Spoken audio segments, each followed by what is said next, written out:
Hey guys, it's Amanda. How are you doing? I hope you're all good. I am good. So this weekend I went to a friend's birthday party and I had a really good time and I thought I was super cute. So I thought that I would recreate my look for you in case you want to be super cute too. There's not really a deeper meaning to it. I just like looking cute. So, and I want you to look cute as well. So enjoy.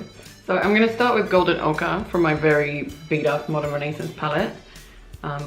This is a great transition shade for me. I kind of struggle to find a really good one. Because I like when a transition shade really just looks like it came out of nowhere. Like you really can't tell where your skin ends and the transition shade begins. I guess that's what a transition shade is. But I kind of struggle to find one that's like the right tone and depth of color. But this is one of them and I am very happy. And because we know now that you can use any shade that you want on your cheeks, I'm going to use it as a blush as well.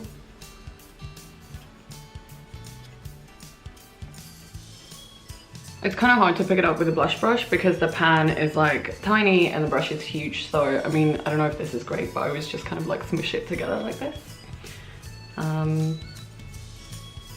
Probably not how you should be doing it, but there's no one here to tell me no. So then I'm going to go in with Venetian Red, also from the Modern Renaissance palette. So I don't want to be too careful about placement here. I do want it kind of blown out, but I'm going to start in the outer corner and kind of bring it up here to the inner corner and out everywhere. When I first got this palette, I was so annoyed with the pinks in it. As you can probably tell by the fact that Love Letter is the only one that I haven't actually hit pan on yet.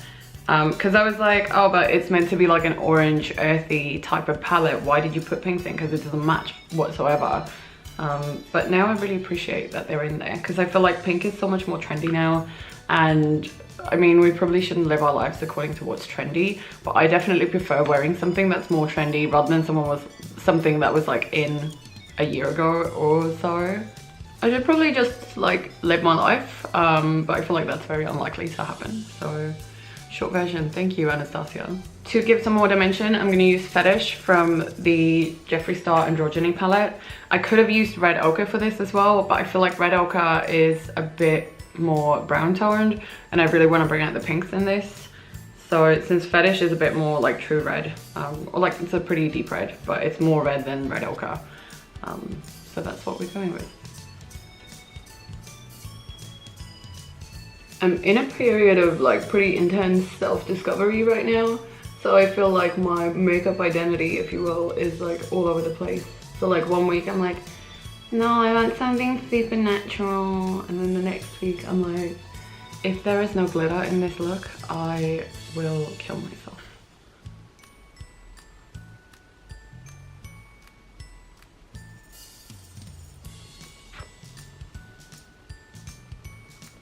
So like, maybe I'm overthinking it a bit, but I do think that like what you wear and what kind of makeup you wear can definitely like help guide you along in those processes. So then I'm gonna take this Stila liquid glitter eyeshadow in the shade Smoky Storm. It's gold and they have like 4 different gold ones, which is a bit annoying. But I guess everyone loves gold glitter, so I can't blame them. But I was gonna go and get every single one, but then I realized they all look the same. So I only got one. And I've used this a lot, so it's like, you can't see, but it's half empty. And I've actually taken like the top bit off, which is something that you can do with lip glosses as well. Like there's always a stopper thingy at the top that helps, it helps you not get too much of the product that's in there, which is great when it's new. And there's so much in there that if you had just a one covered in gloop, you would waste so much product. But actually, when you start getting to the end of something like this, it kind of stops you from getting all of the product out. So I always take it off. It's really easy to do with like a kitchen knife or whatever. And because the wand is kind of short, it doesn't actually, oh wait, I guess it does reach the bottom, but like when you have to dig in there, it doesn't really do the job. So I'm gonna use a brush.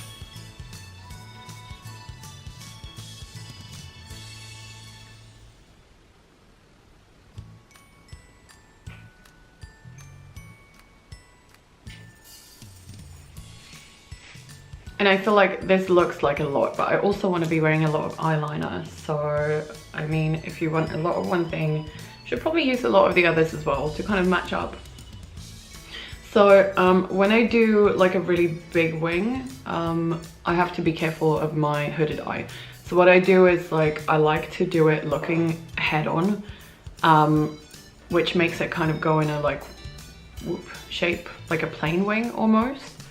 When I close my eyes, but that's what seems to work the best in terms of like making sure that it looks good when I'm actually looking at someone, which is what I want, because otherwise my hood kind of covers half of the wing, which isn't a good look.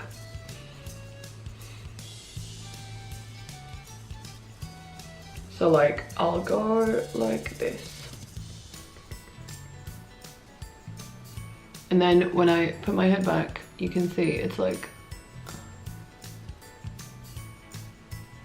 yeah, it's a bit of a crazy shape, but I think it works better than doing like a traditional. Let me put the rest of the eyeliner on so you can see what I'm talking about. So like I would fill that in, but that's the shape that I would normally be going for if I'm using like, if I want a really big wing, because then, okay, let me finish it and you can see what I'm talking about. Okay, so now this is what it looks like head on, and this is what it looks like if I put my head back. And it took me a really long time to figure this out. I didn't understand why wing liner didn't really work on me, because I don't have that much of a hood, so I didn't really understand that even though it's only a tiny bit, it still counts. So I was very proud of myself when I finally figured it out, and I don't know.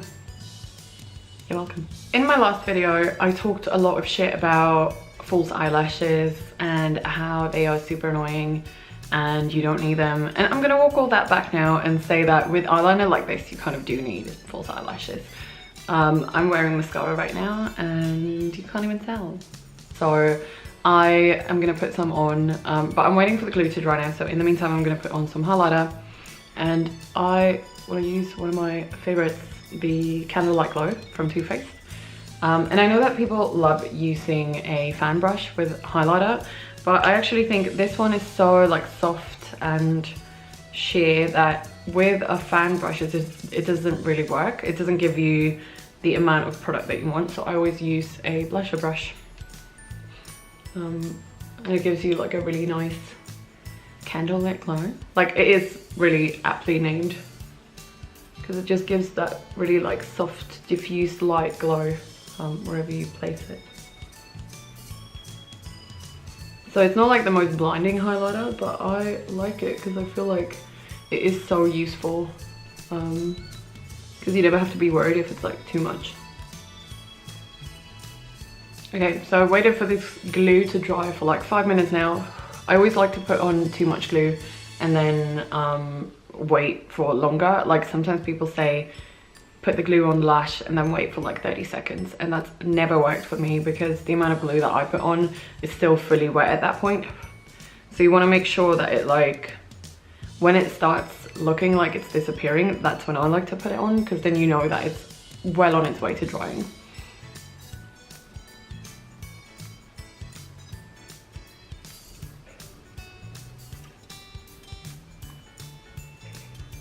My issue with putting on lashes is that when you blink and it hasn't like fully adhered yet in the inner corner, it kind of comes off a bit, but not so much that you would really notice at the time. But I think that's why a lot of people have issues with the lashes coming off in the inner corner.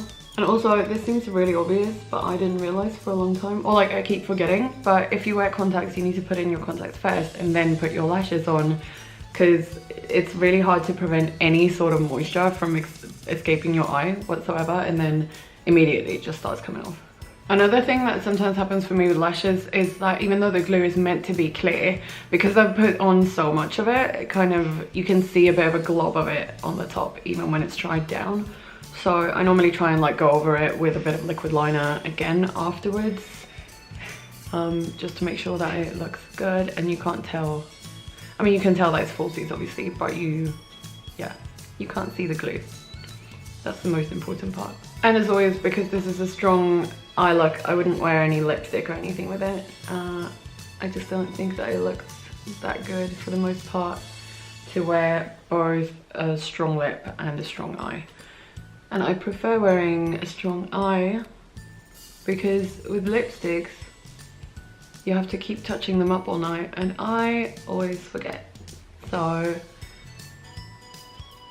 you kind of run the risk of like eating all the lipstick in the middle of your lips, and then you look like you have done like that 90s type of lip liner, which nobody actually likes. So I'm just gonna never take the risk of having to do that. So there you have it. This is my party look for the weekend. I felt like sometimes actually getting ready for a party can be the most fun part of it. So I wanted to share the joy. If you recreate this, feel free to send me a picture of your lovely face on my Instagram. And if you enjoy the video, please like and subscribe.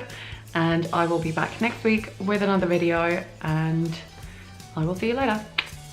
Bye.